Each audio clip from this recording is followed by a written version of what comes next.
मरा मरा म्हणता म्हणता तोंडातून राम राम उच्चार आला आणि वाल्याचा वाल्मिकी झाला नाही का. परंतु वाल्मिकी होण्यापूर्वी तो एक चोर होता, बरोबर ना. चोर होता, डाकू होता. ज्यावेळी नारद मुनी त्याला वाटेत भेटले तर नारद मुनीने काय सांगितलं, अरे तू ही सगळी चोरी करतोयस, लोकांना मारतोस, हे कशासाठी करतोयस. तेव्हा त्याने काय सांगितलं, हे माझ्या कुटुंबासाठी करतो. काय सांगितलं, माझ्या सर्व कुटुंबासाठी मी हे करतोय. तेव्हा नारद मुनीने काय सांगितलं, अरे एक काम कर, तू घराकडे जा आणि तुझ्या घरी जाऊन विचार की हा तुझ्या पापामध्ये तुझे कुटुंब कितपत सामील आहेत. घरी जाऊन विचारलं सगळ्यांना, तेव्हा त्यांनी काय उत्तर दिलं, बायकोला विचारलं, मुलांना विचारलं, तेव्हा त्यांनी काय उत्तर दिलं, हे तुमचं कर्तव्य आहे. आज घरातल्या एका मोठ्या माणसाचं कर्तव्य असतं की आपल्या कुटुंबाला पोसावं. मग तू तिकडे काय उत्तर आम्हाला माहित नाही. तर विचारल्यानंतर त्याच्या लक्षात आलं की आपण कुठेतरी चुकीचं करतोय आणि मग येऊन त्याने त्या नारद मुनींचे पाय धरले आणि मग त्याला साधं राम राम पण म्हणता येईल. आज आपला हा भारत देश हिंदुत्वाच्या दिशेने चालला नाही का. आज 22 तारखेला आपल्या भारताचं नाही जगातलं सर्वात मोठं मंदिर या ठिकाणी आपल्या भारतात बंद आहे. एकदा जोरदार टाळ्या. कारण आज आपला देश हिंदुत्ववादी होत चालला आहे, हिंदुत्ववादी, पण त्याची गरज आहे खूप. तर त्याला राम राम सुद्धा उच्चार करता येणं, शेवटी मरा मरा म्हणता म्हणता तोंडातून त्याच्या राम राम उच्चार आला आणि वाल्याचा वाल्मिकी झाला आणि मग त्याने रामायण लिहिलंय. सांगण्याचं तात्पर्य काय, कलियुग आहे. 4 युग झाली, कुठली, सत्ययुग, त्रेतायुग, द्वापरयुग आणि आता हे कलियुग आहे नाही का. सत्ययुग म्हटलं तर सत्ययुगात 4 अक्षरी राक्षस होता, कोण, बाणासुर.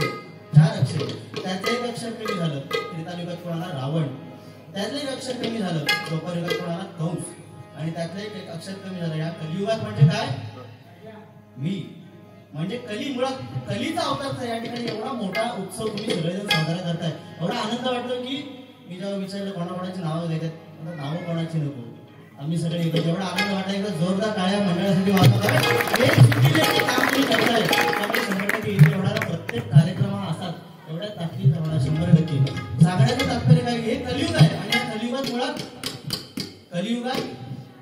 कलीचा अवतार कसा आहे मंडळी.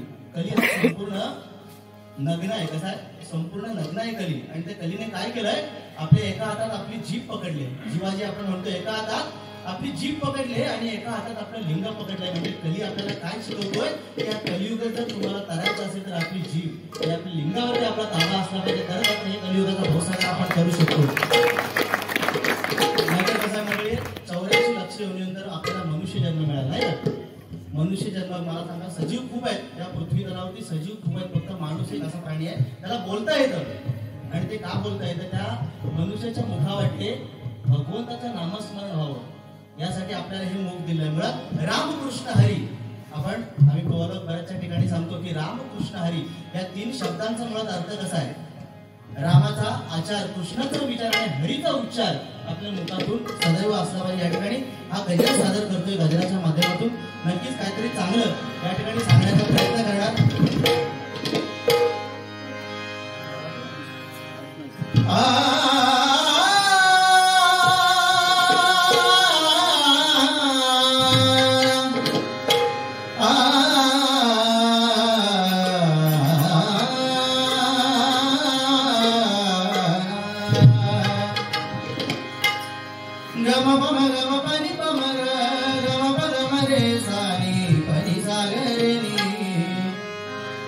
बांगड्याची माळ, लिंबवानी डोळा, बांगड्याची माळ, लिंबवानी डोळा, उभी आहे नदीच्या काठाला, उभी आहे नदीच्या काठाला, लथावा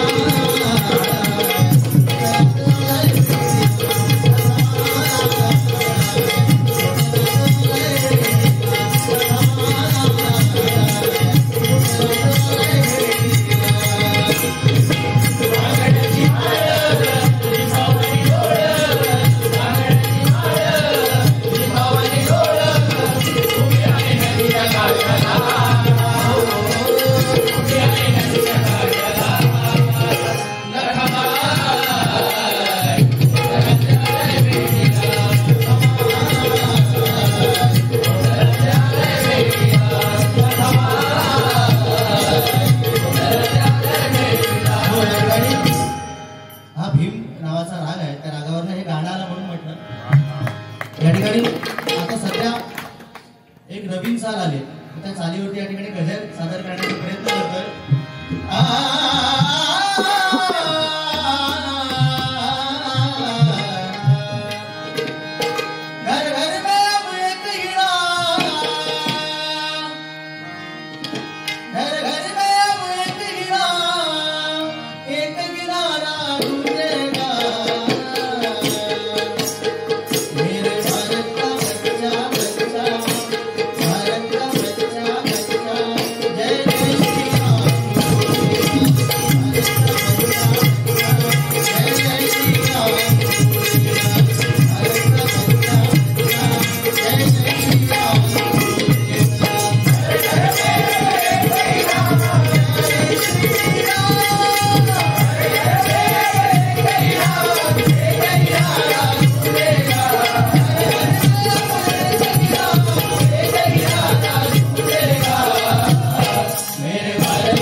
शंभू महादेवाचा उत्सव साजरा होतोय. शंभू महादेव म्हणजे कोण? मृत्यूची ज्याच्या हाताचा प्रत्येकाचा ब्रह्मा विष्णू महेश. प्रत्येकाने वाटत दिलेलं आहे. ब्रह्माने काय करायचं, विष्णूने काय करायचं आणि शंभू महादेवाने काय करायचं. शंभू महादेव म्हणजे काय? स्मशानात बसायचे. मला सांगा, आपल्याला स्मशानात जायला पण भीती वाटते. अंगाला राख राहून स्मशानात बसायचे. नुसते बसायचे नाही, कित्येक वर्ष ते ध्यान मग्न असायचे. ज्यावेळी अंगाला राख बसता बसता त्या शंभू महादेवाच्या हाताला खडा लागला, अंगाला खडा लागला आणि तो खडा अंगाला लागल्यावर त्याचं संपूर्ण अंग हे रक्त बंबाळ झालं, अंगातून रक्त यायला लागलं. आता ही शंभू महादेवाला राख आणून कोण द्यायचं? पहिला मुद्दा म्हणजे शंभू महादेवाने ही राख आणून कोण द्यायचा? तर नंदी. शंभू महादेवाचं वाहन नंदी आहे. शंभू महादेवाने ही राख आणून द्यायचा आणि ती राख आणून दिल्यानंतर अंगाला राख पाचता ते भस्म पाचता त्यांना खडा लागला आणि तो खडा अंगाला लागल्यामुळे अंगातून रक्त यायला लागलं. रक्त आल्याबरोबर खडा घेतला, ताबडतोब जमिनीवर आपटला. जमिनीवर आपटल्यावर लगेच त्याच्यातून एक राक्षस निर्माण झाला. म्हणजे पूर्वीची पद्धत बघत अशी होती, खडा जमिनीवर आपटला की लगेच पॉट. म्हणजे पूर्वी आता कोंबडे किती, नारळ किती, आपण विजय. पण आता एक कलियुग आहे. खडा मारला आणि राक्षस निर्माण झाला. राक्षस म्हणजे कोण? भस्मासूर नावाचा राक्षस निर्माण झाला. आणि त्या राक्षस निर्माण झाल्यावर शंभू महादेवाने त्याला काय सांगितलं की तू फक्त एकाच काम करायचं, काय? रोज मला मेलेल्या माणसाचे म्हणजे ताजा शंभू महादेव पण आपल्याला पाहिजे. त्यांना कसं विषय होतो, ताजी ताजी राख म्हणजे माणूस मेल्यावर लगेचच आपला राख पाहिजे अशी त्यांना राख पाहिजे होती. तर त्यांनी त्याला सांगितलं तुझं एकच काम आहे काय, तू मला रोज राख आणून द्यायची. आता तो राक्षस पोचलेलो, तो राक्षस एवढा पोचलेला त्याने पहिला प्रश्न शंभू महादेवांना केला की बाबा एखाद्या वेळेस माणूसच मेलो नाही तर मी राख कुठून आणणार, बरोबर नाही. एखाद्या वेळेस माणूस मेला नाही तर मी राख आणणार कुठून. मग तेव्हा शंभू महादेवांनी कशाचाही विचार न करता त्याला वरदान दिलं, त्याला काय आशीर्वाद दिला. त्याच्या डोक्यावर हात ठेवले, काय सांगितलं की ज्या माणसाच्या डोक्यावर तो हात ठेवशील त्याचं भस्म होईल आणि ती राख तुम्हाला आणून देईल. आता हे बघितलं भस्मासूर मातला जिकडे तिकडे फिरायला लागला. रोजचा आपला चालू आहे, राख आणून देतोय, हे लावताय राखाला. आणि एक दिवस ज्यावेळी त्या भस्मासुराची नजर पार्वती मातेवरती पडली. आता शंभू महादेव म्हणजे गोसावी, गोसाव्याचं स्मशानात जंगलात राहणारे हे पार्वती मातेला एवढं सुंदर रूप बघितल्यानंतर त्या भस्मासुराच्या मनात काहीतरी वेगळा आला आणि त्याने विचार केला की ह्या गोसाव्याला एवढी चांगली बायको काय कशाला पाहिजे, म्हणून तो त्या पार्वती मातेच्या मागे लागला. कोणाच्या मागे लागला?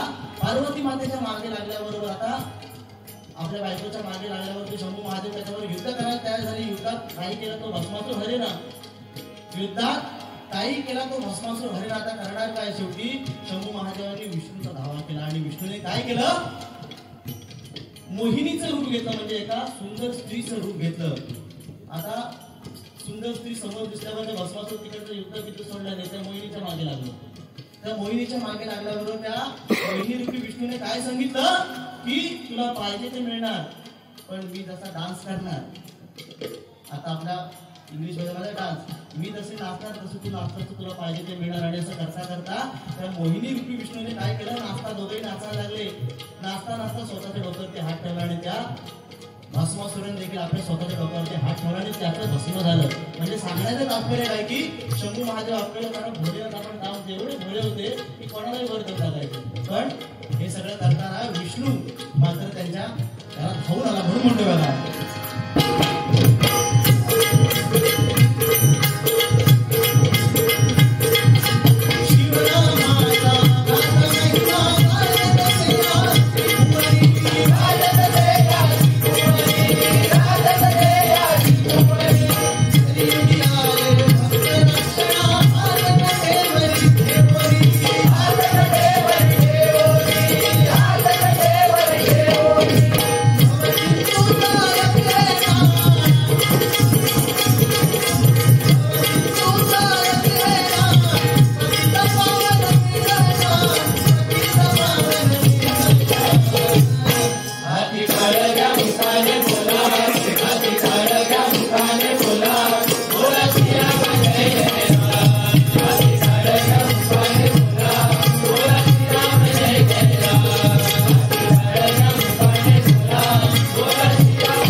विठुरायाचे भक्त अनेक संतांनी जो हा वारसा आपल्याला दिला तो आपण कुठेतरी पुढे नेण्याचा प्रयत्न करतोय. ज्यावेळी साक्षात पांडुरंग जनाबाईच्या घरात दळण दळायला जायचे, म्हणजे भगवंत आणि भक्ताचं नातं किती किती चांगलं असलं पाहिजे याचं उत्तम उदाहरण साक्षात जनाबाईच्या घरी भगवंत दळण दळायला जायचे आणि दळण दळता दळता ती जनाबाई ओव्या जायची आणि त्यावेळी भगवंत स्वतः त्या ओवी गाता गाता त्या ओवीत एवढे दंग व्हायचे की भगवंताला सुद्धा माहित नसायचं मी कुठे आहे. आणि एक दिवस असाच घडला, भगवंत दळण दळतात तिच्याबरोबर आणि करता करता भगवंताने आपला शेला मात्र तिथे काढून ठेवला. काय आपल्या अंगावरती विठुरायाच्या अंगावरती जो शेला असतो तो भगवंताने काढून ठेवला आणि दळण दळायला त्या गाण्यात त्या ओळीमध्ये भगवंत दंग झाले आणि एवढे दंग झाले की सकाळचे 5 वाजले, म्हणजे काकड आरतीची वेळ झाली तरी त्या विठ्ठलाला कळलं नाही की ही वाजले किती.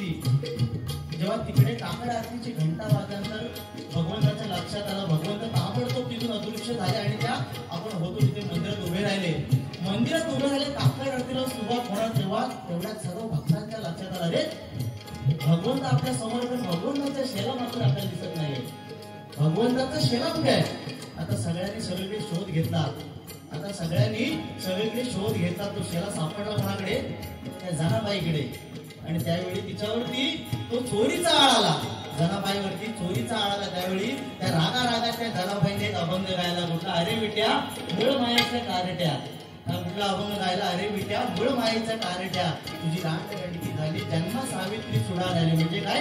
एकीकडे भगवंताला शिवाय देतात, एकीकडे मात्र असं सांगतात की भगवंता तुझ्याशिवाय आपल्याला राहू शकत नाही. मेल्या गेले तुझे मडे, तुला पाहुनी काळ रडे, उभी राहुनी अंगणी शिवाय देते दासी जणी. म्हणजे भगवंत आणि भक्ताचं नातं किती अटूट असलं पाहिजे. त्यावेळी नामदेव महाराज छोटे होते का लहान? आता हा प्रकार बघा, एवढे लहान अगदी आमचे नामदेव महाराज. आणि काय झालं? नामदेव महाराजांच्या घराच्या शेजारी विठ्ठलाचं आणि रुक्मिणीचं मंदिर होतं. आणि तिथे काय झालं? रोज न चुकता ते नामदेव महाराजांचे वडील दामाजी पंत आणि आई गोडाबाई काय करायची? त्या विठ्ठलाला नैवेद्य दाखवायची रोज न चुकता. असं कित्येक दिवस चालू होतं. पण एक दिवस असा आला की त्या नामदेव महाराजांचे वडील दामाजी पंतांना कामानिमित्त बाहेर जावं लागलं.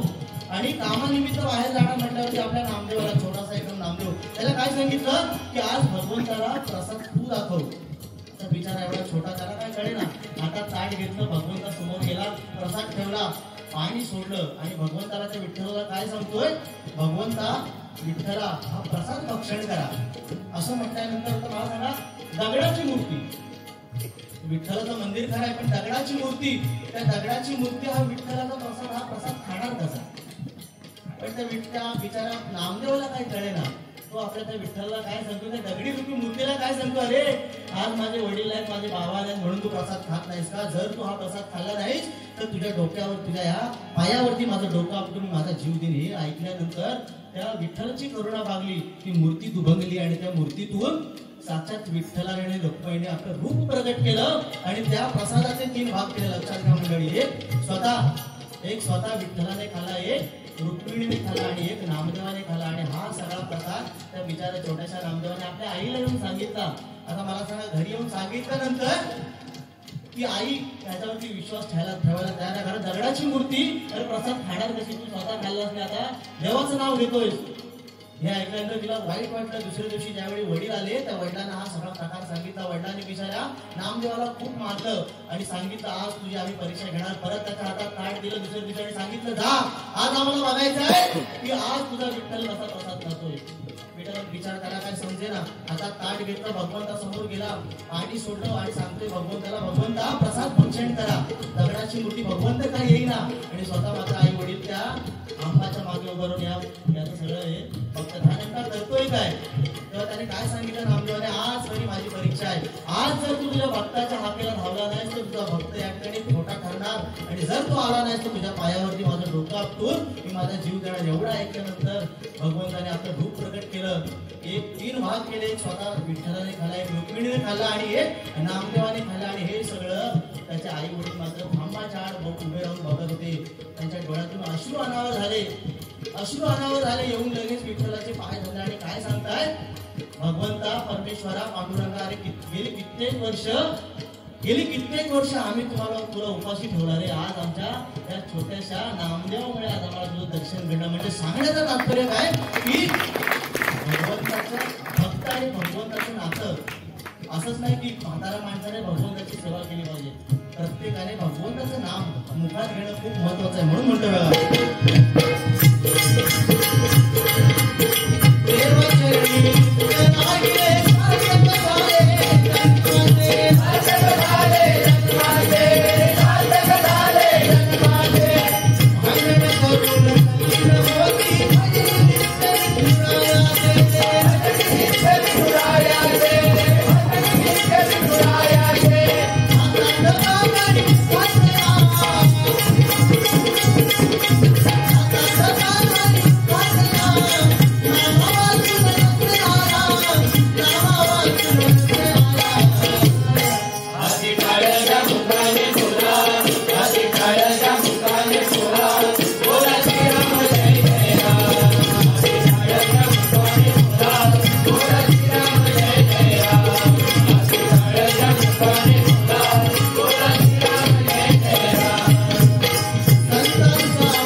त्यांनी हातात घेतला ती आपली पंचरत्न नाही का.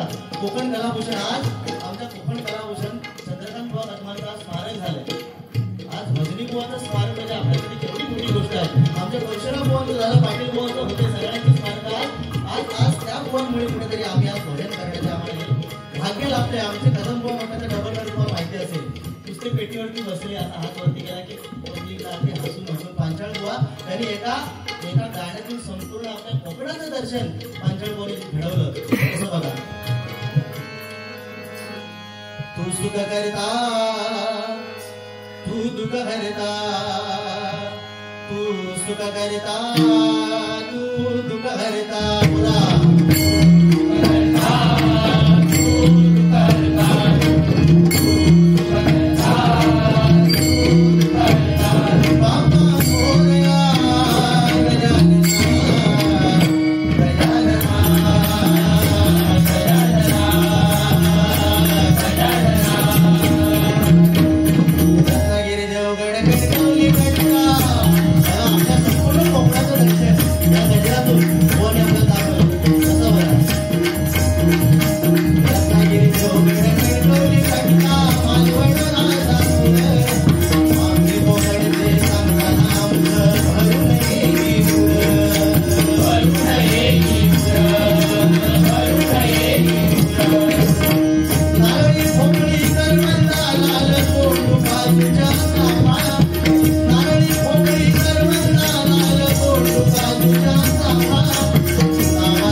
महाराष्ट्रामध्ये निसर्गरम्य सुंदर ते कोकण,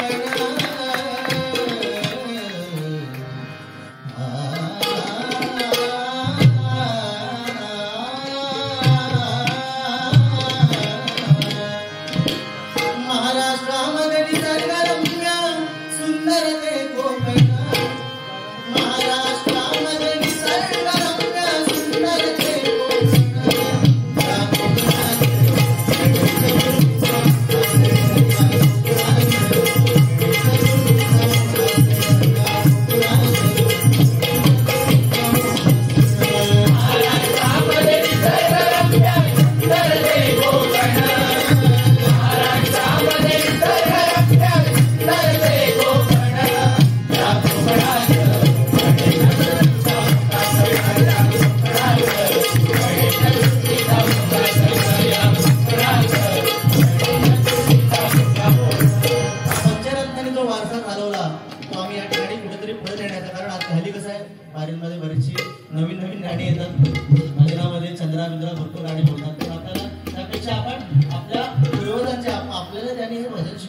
त्यांची आठवण करणं आपल्याला खूप गरजेचं. आमचे चिंतामणी बुवा काय म्हणाले, मनार काय सांगतात आपल्या मनाला की तन मन लावून कर भजन रे, नाक डोळे कान जुबान संसारी घाली ती थैमान. नाक डोळे कान जुबान, नाक डोळे जुबान म्हणजे जीव. कानाने आपण तेच ऐकलं पाहिजे जे आपल्याला चांगलं वाटेल, आपण मुखाने तेच बोललं पाहिजे ज्याने आपलं नाव समाजात कुठे कमी होणार. या ठिकाणी माता भगिनी सुद्धा बसल्या, खरोखर अतिशय सुंदर. या ठिकाणी तरुण वर्ग सुद्धा बसलाय. सध्या कसं होत चाललंय की भजनाला गर्दी ही थोडी कमी होत चालली, कारण कसं आहे हा कलियुग आहे. आणि या ठिकाणी तरुण वर्ग सुद्धा बसलाय. आणि आम्ही भजनाच्या माध्यमातून, माझ्या तरी भजनाच्या माध्यमातून आमचे बुवा पण असतील, आम्ही नेहमी सांगत असतो की व्यसनाधीन माणसाने होऊ नये. व्यसनाला आपल्या अधीन ठेवलं पाहिजे नाही का. व्यसनाला अधीन असं म्हणत नाही की तुम्ही व्यसन करू नका. व्यसन असलं पाहिजे आपल्याला, प्रत्येकाला व्यसन असलं पाहिजे. पण कसलं? हरिनामाचं, हरिभक्तीचं, भगवंताचं, देशभक्तीचं व्यसन असलं पाहिजे. असं काय नाही व्यसन करणारा माणूस वाईट असं म्हणत नाही, कारण व्यसन करणाऱ्या माणसाचे भरपूर फायदे बघा. तुम्ही का हसता? व्यसन करणाऱ्या माणसाचे भरपूर फायदे आहेत. कारण घेणारा माणूस असतो ना, त्याच्या अंगावर कधी कुत्रो येणार नाही. तुम्ही कधी पण विचार करा, कारण कुत्रो काय येणार नाही. तो असं चालणार ना, चुकून कुत्र्याच्या मांगडीवर पाय पडला तो मारणार. त्याच्या घराकडे काही चोरी होणार का? कारण तो रात्रभर बडबडत असतो. चोर येणार कसं? आणि जरी झोपलो तरी पिण्यात सगळा टाकलेला. म्हणजे सांगण्याचं तात्पर्य काय? व्यसनाधीन आपण झालं पाहिजे. व्यसनाला आपल्या अधीन ठेवलं पाहिजे. म्हणजे काय, उद्यापासून थोडी थोडी घेऊन सुरुवात करू नका. उद्या माझा नाव कोण आपल्याला सांगला नाही, व्यसन करायची हरकत नाही, यायला सुरुवात करत असं काही विषय नाही. या ठिकाणी माता भगिनी सुद्धा, मुली सुद्धा बसल्या. त्यांना फक्त भजनातून एवढंच सांगेल की तुम्हाला जर भांडी घासता येईल घासू नका. तुम्हाला जेवण करता येत नसेल करू नका. कपडे धुता येत नसेल धुवू नका. असं काही नाही विषय. उद्या तुम्ही सुद्धा एका दुसऱ्याच्या घरी जाणार. 100% आपल्या आईवडिलांचं नाव तिथे चांगलं निघालं पाहिजे. ही सगळी कामं आपण केलीच पाहिजे. पण सांगण्याचं तात्पर्य काय की तुम्हाला भांडी घासता येईल घासू नका, कपडे धुता येईल धुवू नका, जेवण करता येईल करू नका. पण समाजात आपल्या आई वडिलांची मान शर्मेने खाली जाईल असं कृत्य मात्र करू नका.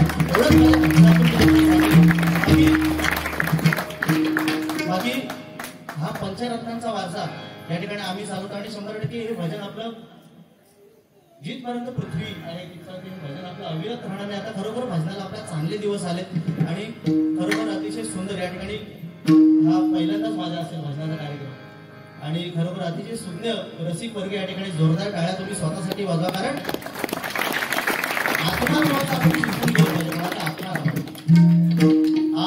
आ म्हणजे आई, आई आई म्हणजे काय? आ म्हणजे आत्मा आणि ई म्हणजे ईश्वर. बरोबर ना. माता आणि माती, माता आणि माती एका वेलांटीचा फरक. बरोबर ना. माता आणि माते एका वेलांटीचा फरक आहे. आत्मारामाचं चिंतन केलं पाहिजे. म्हणजे काय? साक्षात शंभू महादेव पण आत्मारामाचं ज्यावेळी शंभू महादेव ध्यान मग्न बसायचे, ध्यानात बसायचे भस्म लावून, त्यावेळी पार्वती मातेला समजेल अरे देवांचं देव तू आणि तू कोणाचं ध्यान करतो. बरोबर ना. देवांचं देव आणि तू कोणाचं ध्यान करतोस. तेव्हा त्या पार्वती मातेला त्यांनी काय सांगितलं शंभू महादेवांनी की अगं मी जे ध्यान करतो ते कोणाचं? ते आत्मारामाचं. म्हणजे आपल्या शरीरात आपले शरीर साधं नाहीये. आपल्या शरीरात प्रत्येक ठिकाणी मला सांगा, पूर्वीची माणसं बघा टिळे लावायची, इथे टिळे असायचे, इकडे टिळे, पूजा झाल्यानंतर टिळे लावायचे. ते टिळे का लावतात? तर प्रत्येक ठिकाणी भगवंताचं वास्तव्य. आपल्या शरीरात गणपतीचं पण स्थान आहे, प्रत्येक देवतांची स्थान आहे. ज्यावेळी त्या पार्वतीने विचारलं की तुम्ही कोणाचं ध्यान करताय, तेव्हा त्यांनी काय सांगितलं? अगं हे साधं सुद्धा नाहीये, हे एक सत्य आहे जे तो आम्ही आज सांगायला जातो. आणि त्या पार्वती मातेला घेतलंय का नदी किनारी जाऊन ते बसले आणि ते सांगता हे सगळं शरीरातलं, आपल्या शरीरात पंच नद्या कुठे आहेत सगळं शरीरातलं सांगता ती पार्वती मातेला झोप कधी लागली कळेना. पार्वती मातेला हे सगळे गाड हे सगळं सांगतात आणि पार्वती मातेला झोप लागली. परंतु शंभू महादेवांच्या प्रत्येक वाक्याला कोणतरी हा असं उत्तर देत होतं. शंभूजी आपले सांगतायत, आपल्या बायकोला सांगतायत. हे रहस्य होतं. हे रहस्य त्यांना कोणाला सांगायचं होतं? फक्त आपल्या बायकोला सांगायचं होतं. पण ते ऐकता पार्वती माता झोपी गेली आणि झोपी गेल्यानंतर त्या शंभू महादेवाच्या प्रत्येक वाक्याला कोणतरी वकार देतंय, कोणतरी हा म्हणतंय. हे बघितल्यानंतर शंभू महादेवांची तळपायाच्या हात मस्तकाला गेली. अरे मी माझं हे जे रहस्य होतं ते माझ्या बायकोला सांगत होतो आणि आता हा ऐकतोय कोण? माझ्या प्रत्येक वाक्याला उत्तर देतोय कोण? तेव्हा त्या नदीतून एक आवाज आला, नाथ.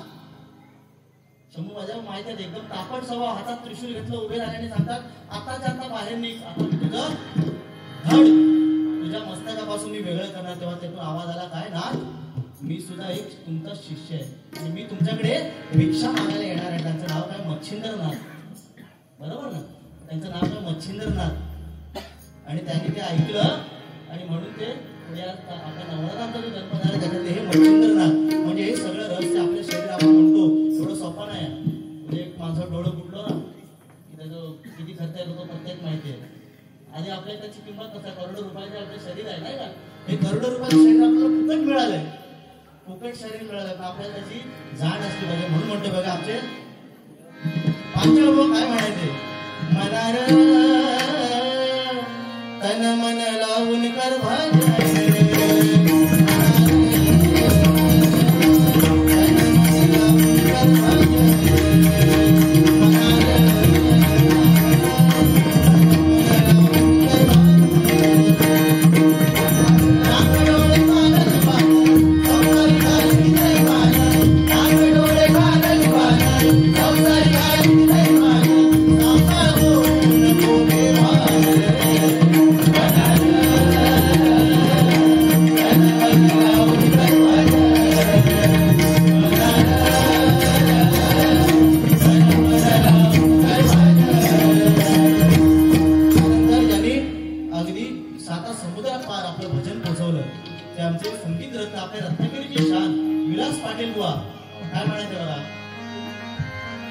एका क्रिकेट मैदानाचं वर्णन त्याने विठ्ठलासोबत केलं. कसं बघा, ज्यावेळी विठ्ठलाचे सर्व भक्त त्या विठ्ठलाच्या वारी जातात तेव्हा काय म्हणतात, पंढरीच्या वाळवंटात खेळ क्रिकेटचा,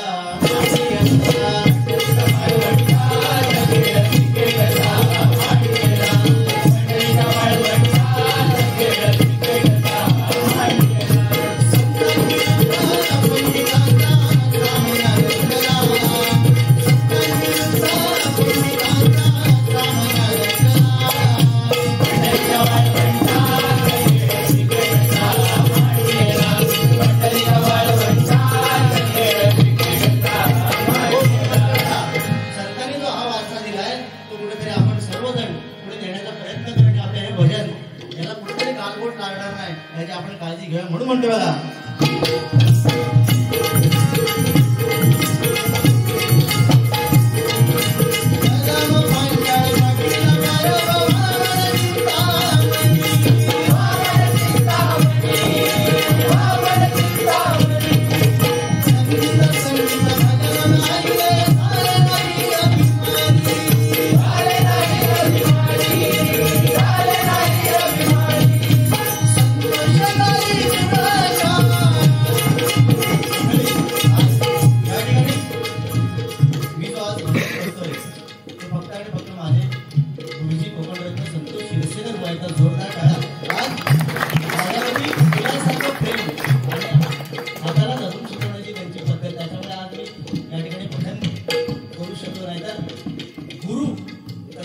गुरुचा हात आपल्या